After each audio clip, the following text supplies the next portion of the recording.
Halo Sobat Sejarah, bertemu lagi dengan saya Gusti Made Sri Widiari, Guru SMA Negeri 1 Abian Sumal. Sobat Sejarah, bagaimana kabar kalian? Semoga kalian semua baik-baik saja ya. Pada video pembelajaran hari ini, kita akan membahas materi Perang Dingin pada mata pelajaran Sejarah kelas 12. Adapun kompetensi dasar materi kita hari ini yaitu 3.3, menganalisis peran aktif bangsa Indonesia dalam Perang Dingin dan dampaknya terhadap kehidupan global. Sedangkan indikator pada materi kita hari ini yaitu kalian mampu menganalisis latar belakang terjadinya Perang Dingin dan dampaknya. Nah Sobat, sebelum kita mempelajari bagaimana peran aktif bangsa Indonesia, kita harus tahu dulu latar belakang terjadinya Perang Dingin. Perang Dingin terjadi dari tahun 1947 sampai 1991. Nah Sobat, tahukah kamu kenapa disebut dengan Perang Dingin? Apakah mereka perang ketika musim dingin, atau mereka perang ketika salju turun? Sobat Sejarah, istilah Perang Dingin atau Cold War itu pertama kali diperkenalkan oleh Bernard Baruch. Perang Dingin adalah perang ideologi antara Amerika Serikat dan Uni Soviet. Perang ini tidak pernah menimbulkan reaksi militer di antara Amerika Serikat maupun Uni Soviet, sehingga ketegangan inilah yang disebut dengan Perang Dingin. Sobat Sejarah, tahukah kalian, Perang Dingin yang terjadi di tahun 1947 sampai 1991 mempunyai hubungan yang erat dengan perang sebelumnya, yaitu Perang Dunia Kedua.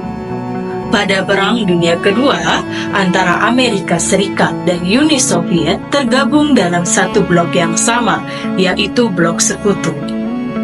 Blok Sekutu pada Perang Dunia Kedua muncul sebagai pemenang Perang Dunia Kedua. Karena menjadi pemenang Perang Dunia Kedua, dua negara ini merasa paling unggul dan bersaing untuk menguasai dunia dan menjadi negara yang paling unggul.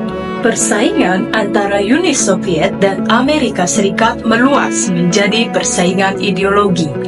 Antara Amerika Serikat dan Uni Soviet berlomba-lomba untuk menyebarkan ideologinya guna mencari kawan dan membentuk aliansi. Nah Sobat, ketika Perang Dingin terjadi, Amerika Serikat dan Uni Soviet berlomba-lomba menyebarkan ideologinya.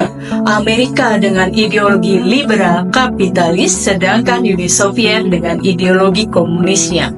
Perang Dingin menyebabkan dunia seolah-olah terbagi menjadi dua blok. Negara-negara ada yang ikut ke blok barat dan ada juga yang beraliansi ke blok timur. Blok Barat dipimpin oleh Amerika Serikat, sedangkan Blok Timur dipimpin oleh Uni Soviet. Ada beberapa cara yang digunakan oleh Amerika Serikat maupun Uni Soviet untuk menyebarkan ideologinya. Yang pertama yaitu menjadi negara sponsor atau negara yang berada di balik negara-negara yang berkonflik. Sehingga ketika negara yang berkonflik itu bersekutu dengan Amerika maupun Uni Soviet, maka secara tidak langsung dia akan menjadi bagian dari blok barat maupun blok timur. Misalnya seperti pecahnya Vietnam. Pecahnya Vietnam tidak bisa dilepaskan dari perjanjian Potsdam Perang Dunia II, sehingga diperparah juga ketika Perang Dingin terjadi. Vietnam pecah menjadi dua, yaitu utara dan selatan. Utara dipegang oleh komunis Uni Soviet, sedangkan selatan dipegang oleh liberal kapitalis Amerika Serikat.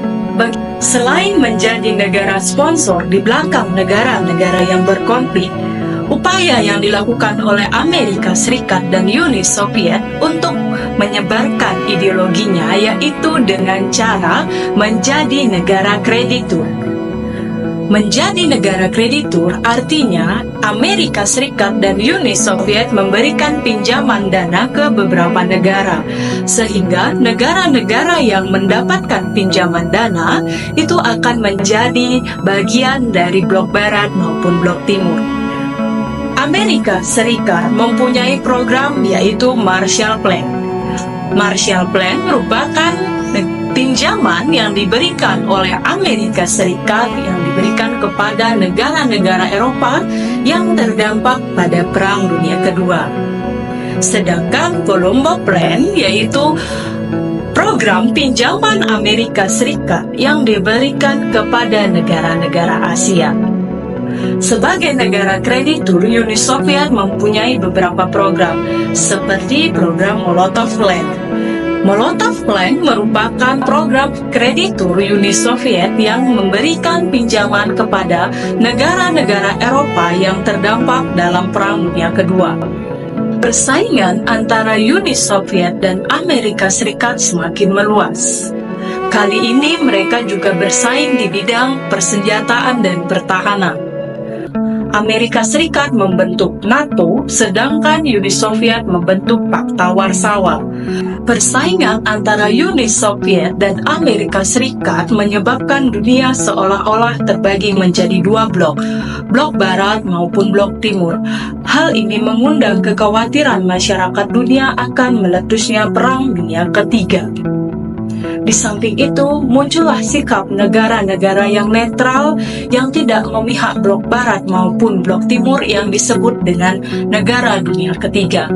Indonesia adalah salah satu negara yang bersifat netral yang tidak memihak blok barat maupun blok timur. Nah, Sobat Sejarah, itulah tadi penjelasan tentang latar belakang terjadinya Perang Dingin. Bagaimana Sobat? Mudah dipahami bukan? Lalu bagaimana peran Indonesia pada masa Perang Dingin? Itu akan kita bahas pada video selanjutnya. Sampai jumpa!